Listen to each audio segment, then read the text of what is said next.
Yo, yo, yo, yo, yo, yo, yo. What is up, everybody? How you guys doing? Listen, first and foremost, I hope everybody's in good health, and I'm praying for everybody's family during this COVID-19 global pandemic. It's a crazy time, but like I've said before, we're going to get through this together because we are one big-ass happy family. So today's show, I bring to you one of my good friends. This guy is an amazing dancer. You can find him all over the All Styles dance scene. He's also a krumper and a part of the BeastCamp krump group. He is also a loving husband and an amazing friend. You can definitely expect to see him doing great things out in the future, not only in the community, but on the dance floor. He's just an amazing talent, and I'm really excited about this episode. Please help me welcome to the show the great, powerful, wonderful, my friend, Beastboi, aka Street Beast X.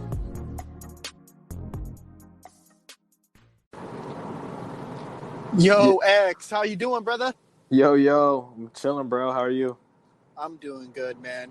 Good. Fucking A, dude. Listen, bro, thank you for coming on the show with me today, bro. No, of course. Thanks for having me. I'm excited. Sure, man. Hey, what have you been up to today? How's life going, man? We getting by with what we can do. Today was one of the slower days, You try to stay productive, but sometimes you have those days where you're just like, you do a couple things and then you want to become a couch potato for a sec. So I had one of those. I had a couple of those moments throughout the day, but overall, I got some things done, some important stuff. So it's a good day, rainy day. Stay inside, get some work done. Yeah, I feel like this whole quarantine has been like a series of almost rainy days for everybody. It's like you get a little bit of shit done, and then boom, just sink into the couch, kick your feet up, and just say fuck it. Dude, that's literally what's going on. You know what I mean? Because there's a lot of times where like you want to get shit done at home. You know what I mean? You want to be productive, but man, that's like culture now. That's like the culture with people. They're just like, I'm home all the fucking time. I can do that shit later. Like exactly. Yeah, you start putting it off because you are home all day. It's just fucking crazy how it is now, bro. Yeah, dude. So right now during quarantine, what are some things that you are working on, like artistically or just like, mentally, physically? I love the question because that's literally been like my whole focus. Like ever since we kind of got on this quarantine, of course I'm still working for Versastyles. We still got our own projects that we're doing as a company to stay productive as an organization, but one of my big things was to really like recuperate and like reorganize and regather myself.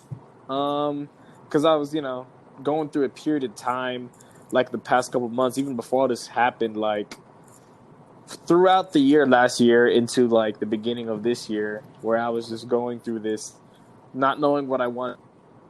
If the path I'm taking is right, not knowing if the work I'm doing is right for me or something I really enjoy, like kind of being in my head about, what I'm spending my time doing. But with everything just kind of slowing down, I've been able to really just focus on how I feel about things, like literally think and meditate and think about my thoughts and my feelings and what I want to do and where I want to go. Like I've had so many, moments where I could literally meditate, and really think through everything that I'm feeling, everything that I'm doing. Has really helped with my mental state. You know what I mean? Because again, when you're stressed out doing a million things, working, but then you also have this weird anxiety of like all the work you're doing might not be what you really want to do. It might be for like nothing. You generate like this weird anxiety. You know what I mean? This weird tension. Like I felt like my shoulders was always tight. I always felt like a weight. And with all this free time, I get to sit. I get to read. I can just sit here and breathe and listen to music, drink a bunch of water, and just chill. Cook at home. I don't need to be running from place to place, grabbing fast food just to put something in my stomach for the day. I can cook a healthy meal at home now. But besides that, I'm just trying to do things I enjoy more too. So I'm labbing all the time, sessioning, listening to music, playing a little bit more video games than I ever did before, now that I have the time. And a big thing that I am trying to finally start, because it's better now than ever, is my YouTube channel. Dope. Tell me a little bit about your YouTube channel, bro. What's going to be on there? Yeah. So, I've had this thought or this want and this desire to do YouTube for 2 years, bro.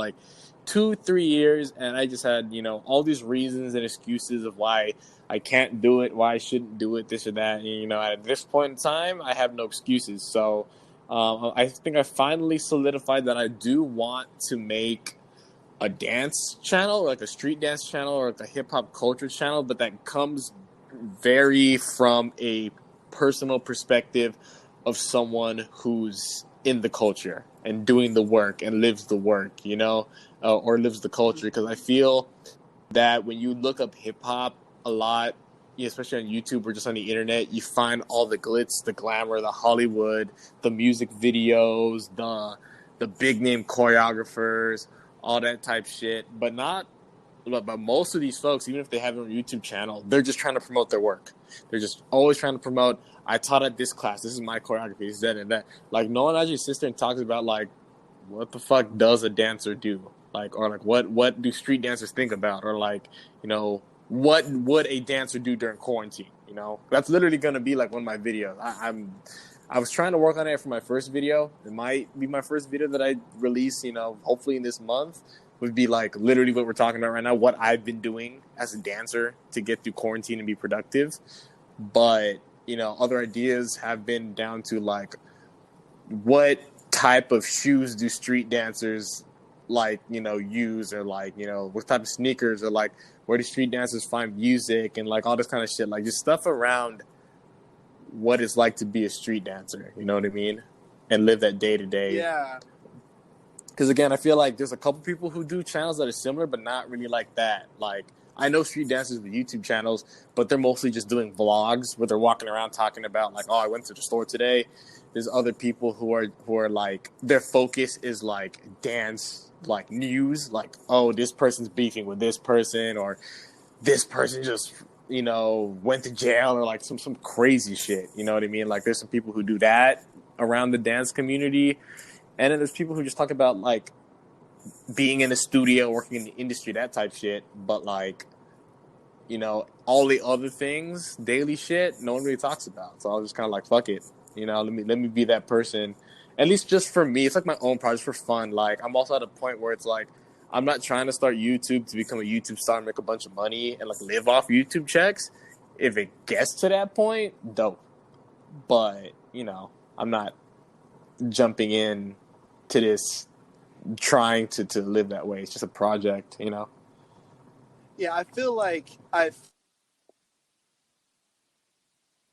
Oop. You cut off a bit. Hold up. Sorry, bro. Can you still hear me? Yeah, now I can hear you. BX. Yeah, can you hear me now? Can you hear me? Oh, okay, yeah. Cool. Yeah, I got you. No, it's so funny. Everybody who's going to hear this, please forgive me, because I usually record my podcasts either on my way to work or on the way home from work. So I fucking dropped my phone right now. It dropped off my leg onto the floor of my car. So I was like, oh, shit. Oh, that's what happened. So no one could hear I was me. like, what? I was like, where did he go? What happened? He was talking and suddenly his voice disappeared. I'm so sorry, everybody. You're good. Oh my god. They're gonna hate me because I'm fucking driving and talking on the phone, but whatever, man. We live a rich life. We really, honestly, you gotta do what you gotta do sometimes, to be honest. And I do it because it's it makes me feel, this is where I feel the most comfortable. You know what I mean? And if I feel comfortable, I'm right now, I just want to make it I'm chatting, just chatting homies, we're homies, just chit chatting. Yeah. You know what I mean? No, for sure.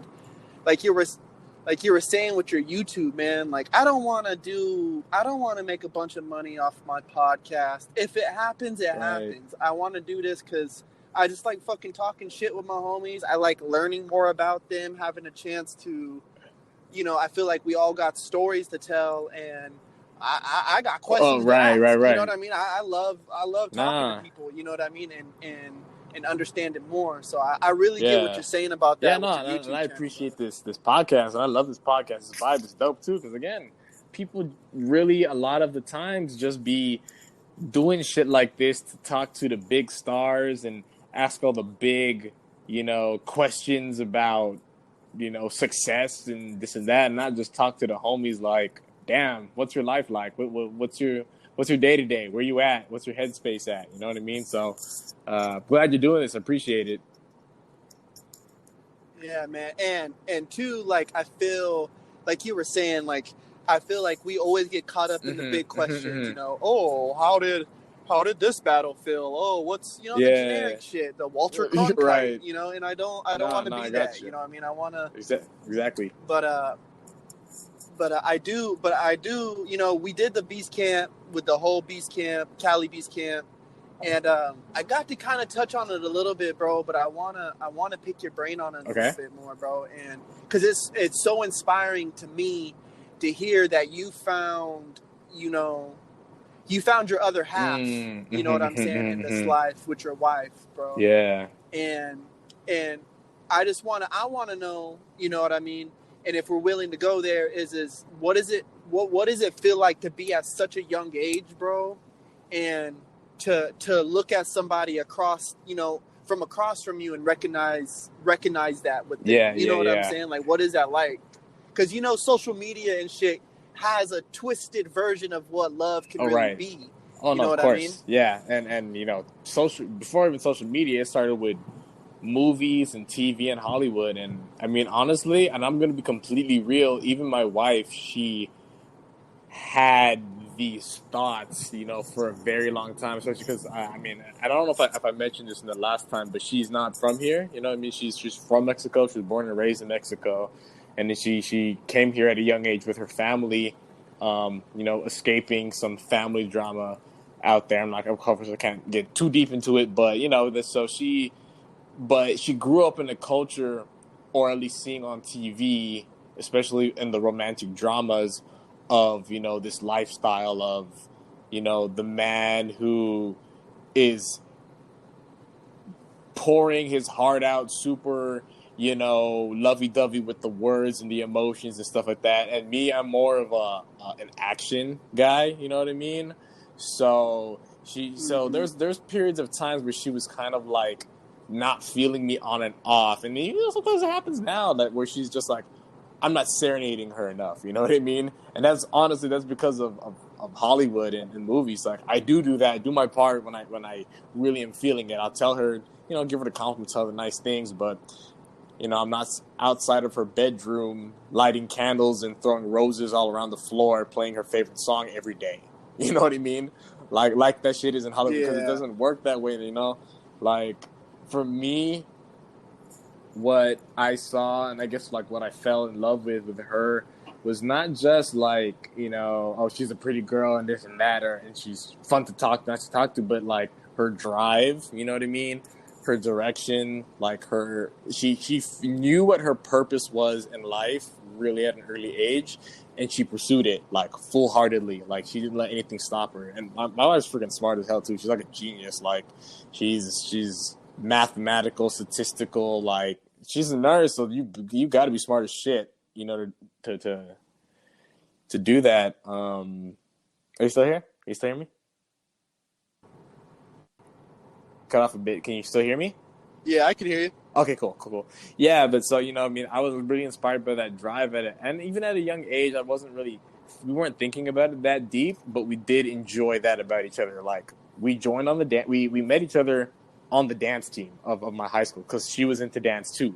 So we danced together, and that's how we got to know each other for a few years, became really close friends, started dating, but then she left dance, and she was like, I'm really trying to pursue, my passion, which is focusing on my medical career, my nursing career, and since then we've just been supporting each other the whole time, and getting through all the kinks and the ups and downs. But we also realized that this lifestyle, it works for us. You know what I mean? Like, I know especially because I'm young. We got married, like, I'm 25 now, turning 26 this year, but we got married when I was 22, 21, 22, yeah, around there, like, even younger, you know?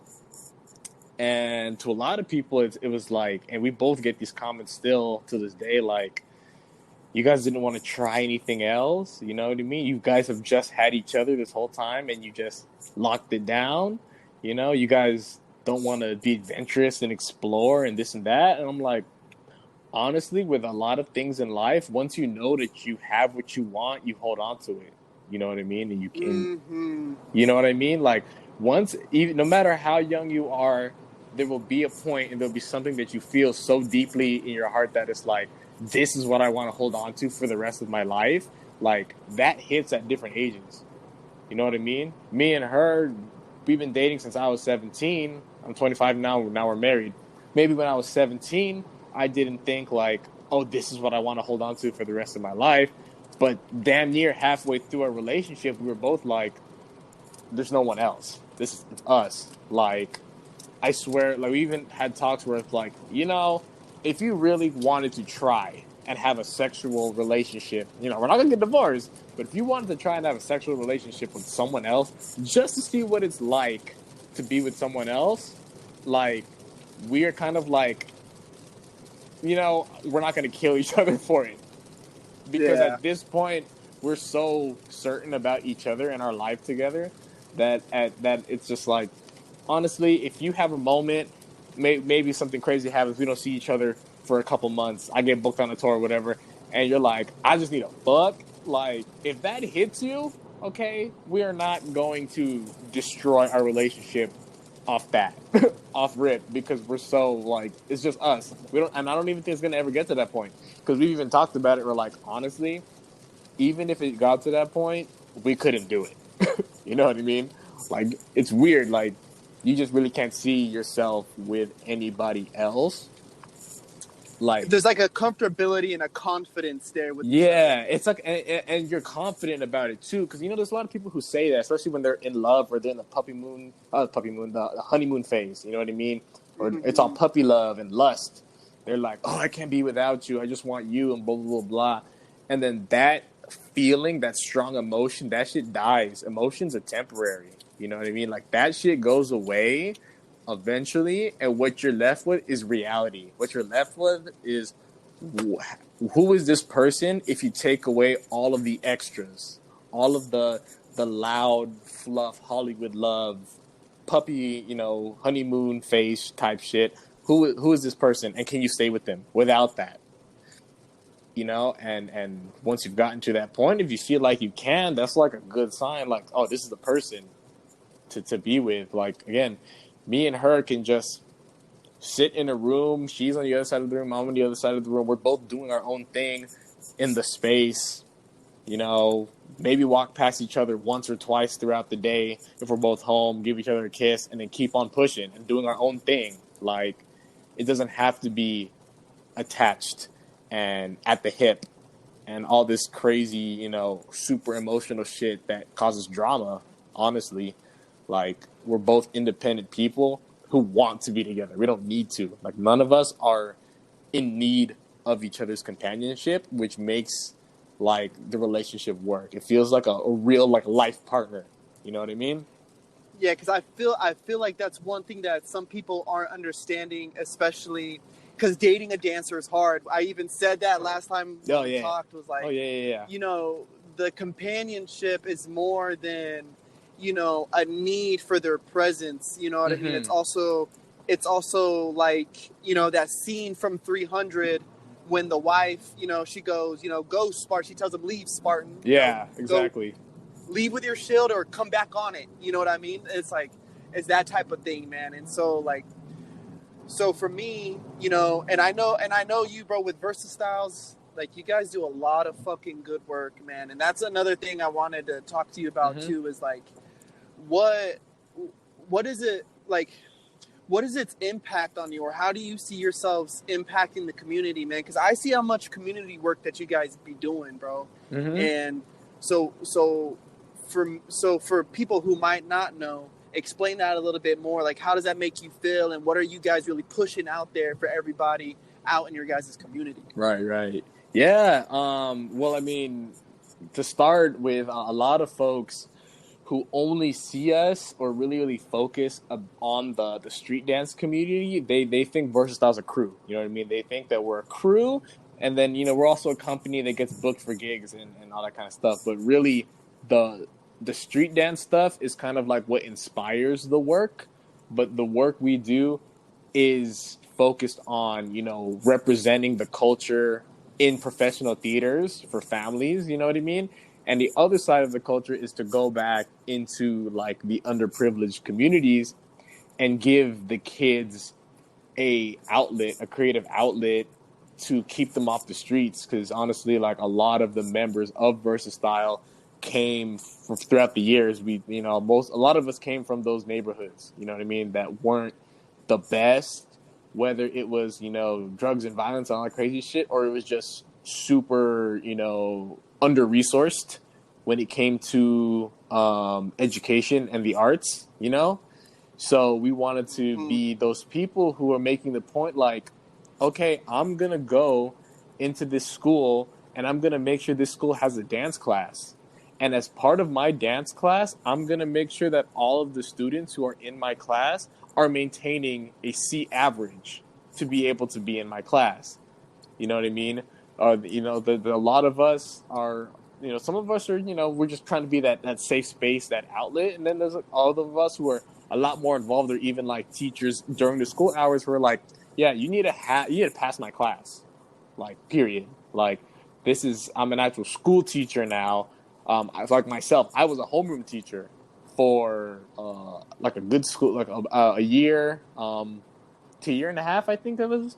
I was an actual homeroom teacher because the program that I had at this school was moved from an after school like extracurricular to actually like it replaced the homeroom. So that's dope. Yeah, bro. so that was for one of my programs. It unfortunately it didn't get a lot of support from the school after that first, and then their school schedule changed after that first like the year and a half.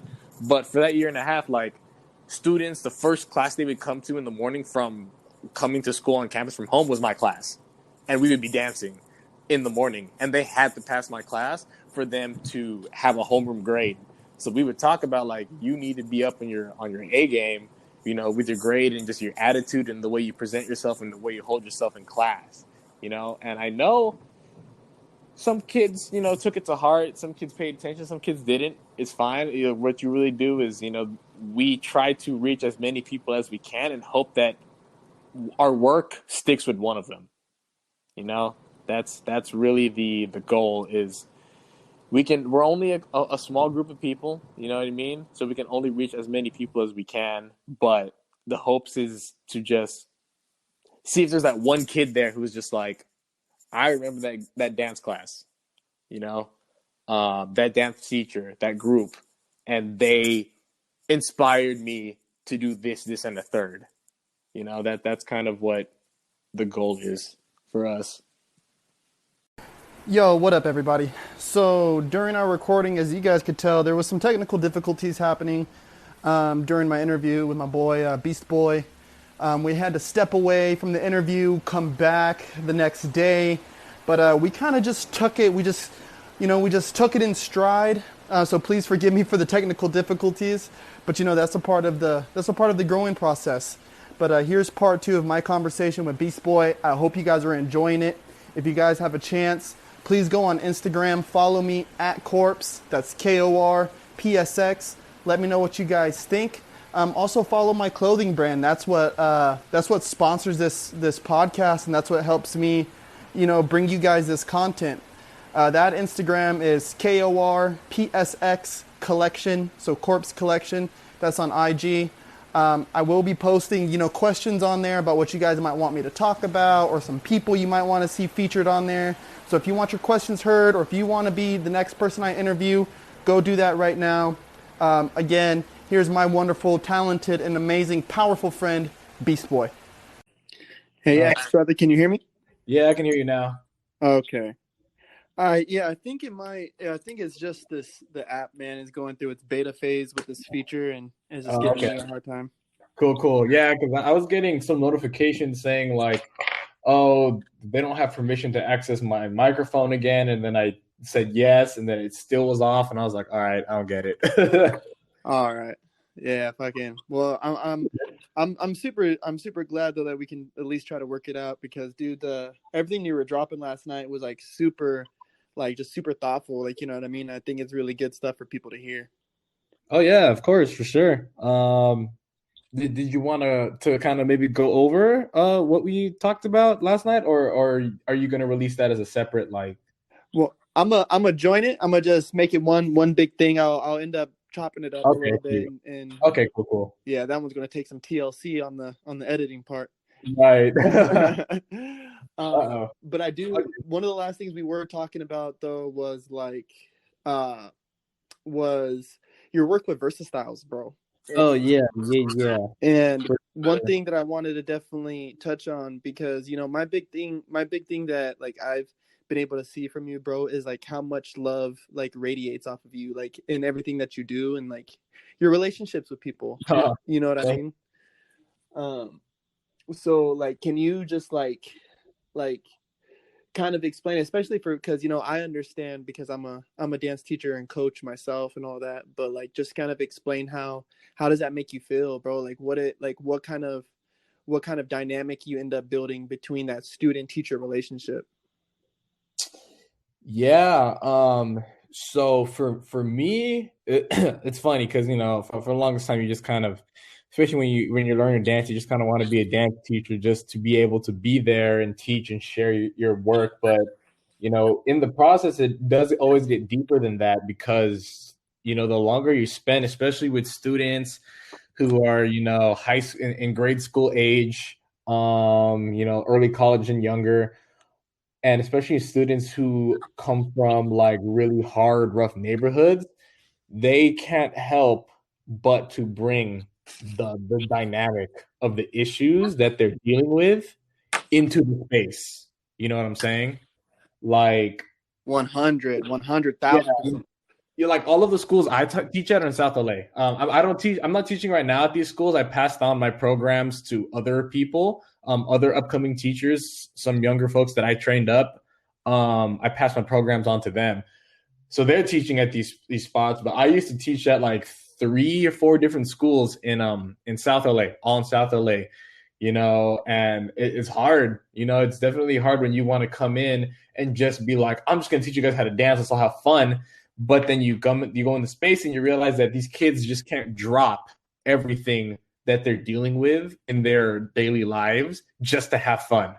Some of them can, but a lot of them can't. A lot of them bring that dynamic to the space. So you learn a lot about patience and empathy.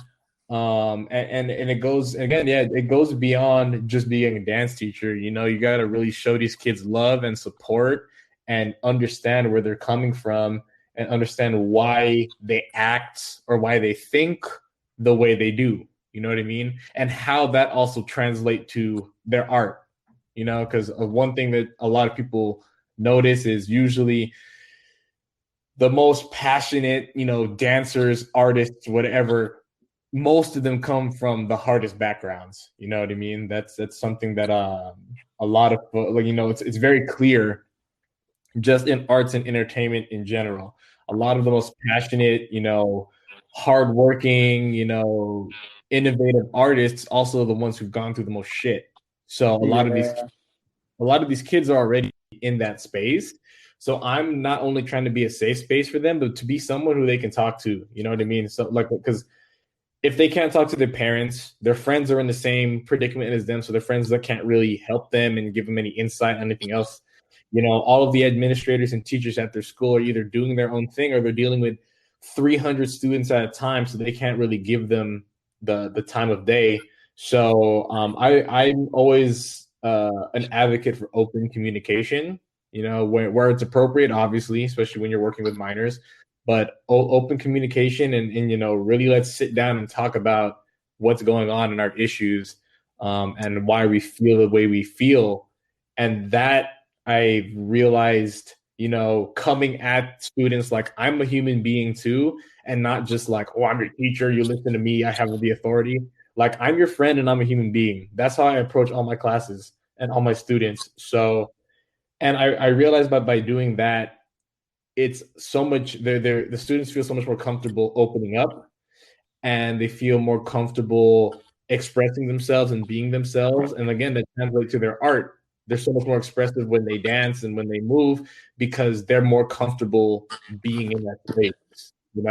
So that's like one of my really big philosophies as a teacher, as an instructor, as a mentor, is to not be a dictator. You know what I mean? Like, you're trying to help someone who's seeking your guidance, and you're trying to help them be successful, but also not lose their minds, and also not break them down in the process. You know what I mean? Because there's a very old school way of thinking of, I'm going to treat you like shit so you can prove me wrong and work hard.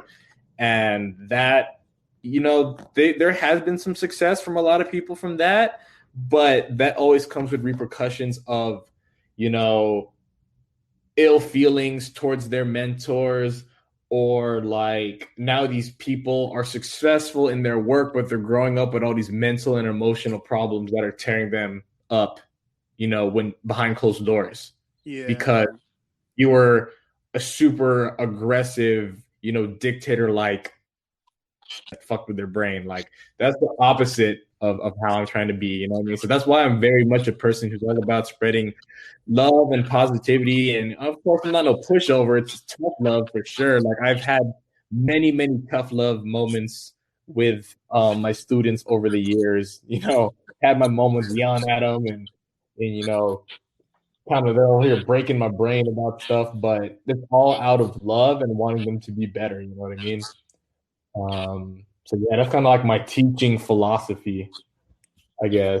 Yeah, because I can see, like, even for me, coaching a competitive dance team, it's been very easy to get sucked into that dictator mindset, because it's like, Oh yeah. you need to go to practice, we got to clean, we got to make sure we're at tip top shape, and sometimes you lose sight of, these are our babies, these are our kids, or my Right, comrades, and I need to be there right. for them emotionally. You know what I mean? Yeah, no, that's 100%. Like, I've definitely had to learn that balance in between both. And I did run a competitive team for a good like year and a half, almost 2 years. Myself, one of my teams, they wanted to dive into competition. So yeah, I totally feel where you're coming from with that. There is a fine line that you have to walk, but at the same time, it's like, I think the work that you do and your work ethic, like, and your ideas and what you put out speaks volumes, to your team usually, and it really encourages them a lot of times to want to be the ones to work hard. You know what I mean? So you don't have to be such a dictator. Like, it's already expected that they're going to work hard because they want to. I've realized that, like, let's say I set a really good piece on them that gets all the kids excited. Like, they will be the ones checking each other. Like, nah, dude, you gotta listen, you gotta get this part. You know what I mean? Because they all want to do well because they really enjoy what they're doing. You know. Yeah. So yeah, man, that's really where I come from. I come from, like, do something and create something that you enjoy, create something that they are going to enjoy, and really guide them through the process. So yeah, And, that's and so what's one thing, bro? Because, being a dance instructor, you're a dance instructor, you do your own solo work yourself, shout out BeastCamp, my nigga Street Beast X out here be killing it, #1 rookie, all that, you know what I mean? And then you're also, you're a full-time lover, you're a full-time husband, you know what I'm saying? And so what are things that you do, bro? Like, whether it's mentally, socially, whatever, like, what do you do, bro, so you don't spread yourself too thin? Because I understand how oh, how it could take a toll. oh yeah. I mean, I've had that issue of doing too many things at once a couple times. Well, I mean, and for me, it's kind of about being strategic. Like, having a lot of the things that you do connect. Um, is a key that I found out that like, really helps. Again, Versatile has been a big part of that, where they've helped connect my professional work as a touring artist to my work as being a teacher, to my work being a nonprofit administrator. It's kind of all under an umbrella of the sphere of work that we do. So I've been lucky in that sense. But it's also about, giving everything its time. That's one big thing I've learned over the years, is giving everything its own time and space, where you just focus on that thing for a bit, and then put everything else to the side. Like, especially in a relationship, when I was really getting heavy into my work, and same thing with my wife, and she's getting heavy into her work as a nurse. We kept bumping heads on this issue of bringing our work into our relationship. You know what I mean? Like, we would be out to dinner, and either the whole conversation would just be about, every time we go out for dinner, it'd just be about her work as a nurse, and she didn't talk about anything else but her work. Or I would be getting text messages and phone calls and messages from my directors saying, hey, we need to get this done. We need to get that done, blah, blah, blah. I need to call you right now. Something came up, kind of deal. And, we made an agreement that, like, when we're out and we're spending time together, we reserve that time for us. We put, all the other work to the side, at least for that hour, 2-3 hours, however long it is, and be like, yo, come back to it later. Like, if the boss calls, then you call about the boss back 3 hours later and be like, I was out to dinner. I was spending some time. I was watching a movie with my wife. So, what's up now? Now it's just about balancing. Definitely. It's all about balancing. Cause it's a lot of work, and it's a stressful kind of work in a different way, because everything falls onto your schedule, how you manage your time, and what opportunities you take on. You know what I mean? It's definitely sometimes, with my administrative work, it's like salary, but with the gigs, it's a gig economy. It's all independent contractor. You get the gig when you get the gig, and you don't have gigs when you don't have gigs. So it's all about managing and balancing all that. And that comes with, it definitely comes with its own stress, but it's time management for sure. Like, that's the biggest thing, is time management. Yeah, that's really it. And then, of course, finding time for myself too. Finding time for me not to do just straight work, but just doing things that I enjoy. Whether it's, playing video games for a bit, watching a show, reading, meditating. Like, you got to do all that too. Take care of yourself. Self-care is a big part of that too. Dude, and that's really, even for me, bro, like, it's so helpful to hear that, because I feel like, even, as a dad and, a dancer, working full time, clothing brand, podcast, I feel like, fuck, dude, I'd be spread like peanut butter and jelly, bro. I'd be spread. No, I could ask you this exact same question, bro, because you doing this, basically having 2 different businesses, plus a full-time job, plus being a father, which is his own full-time job. Like, I could ask you the same question, bro. Yeah, I feel you. It's kind of about just finding the connections between everything you do. I think that's what's helped me. For sure. Dude. And it's so good to hear, like, your perspective on it, because I respect the fuck out of you, man. And it's always like, I always feel that it's best for us to pull and gain inspiration from the people that, that we value and that we respect in our lives, bro. You know what I mean? So it's really dope, bro. Yeah. No, I feel the same way, bro. I've always appreciated you and your work ethic and what you do. And, I support when I can, when you drop some gear, I'll be trying to cop whatever gear I can get here and there. So yeah, nah, for sure. Yeah, man, you were one of the first krump heads that I ever knew that grabbed some corpse collection, man. I'm always remember that. Bro, I still wear that shit. I wore that shit to. I wore the fucking corpse collection shirt to my Omarion audition a couple months ago. Woo! Let's go. Yeah. Omarion saw me in that shit, bro. He didn't ask questions, but he saw me in it. All right. Yeah, that's all that matters. That's all that matters. Yeah. But dude, I want to give you this chance, a good opportunity to drop a gem. You know what I mean here for the smoking section and everybody who's going to be listening. And and just give them your parting words, bro, as we wrap up this episode. Yeah. Oh, pressure. Nah, I'm kidding. So I just think one thing I've been really thinking about lately amongst, when it comes to the work and it comes to, the world that we're in right now, it's a lot of questions about purpose. You know what I mean? And I feel like there's a lot of times where people think they have to either take on the burdens of the entire world on their shoulders, like that is their purpose in life, or it's they could give two fucks about every other person around them and it's just me. And I'm realizing that the balance in between is key to be successful. You know what I mean? Like at the end of the day, like you need a team, you need a support system, you need people in your life to truly be successful. A lot of people like to say, "Oh, I'm self-made, I'm this, I'm that. I did everything on my own." And in many cases, that could be true, but in most cases, there was a mom somewhere, there was a cousin, there was a friend, there was a mentor that helped even if it was the tiniest bit, like giving you a couch to sleep on, that they helped in your success. So all I could really say is really remember those moments and give gratitude, you know, and show love, because we're all in this shit together. And the only way you're going to be successful is to constantly give gratitude. Man, that's fucking heavy, bro.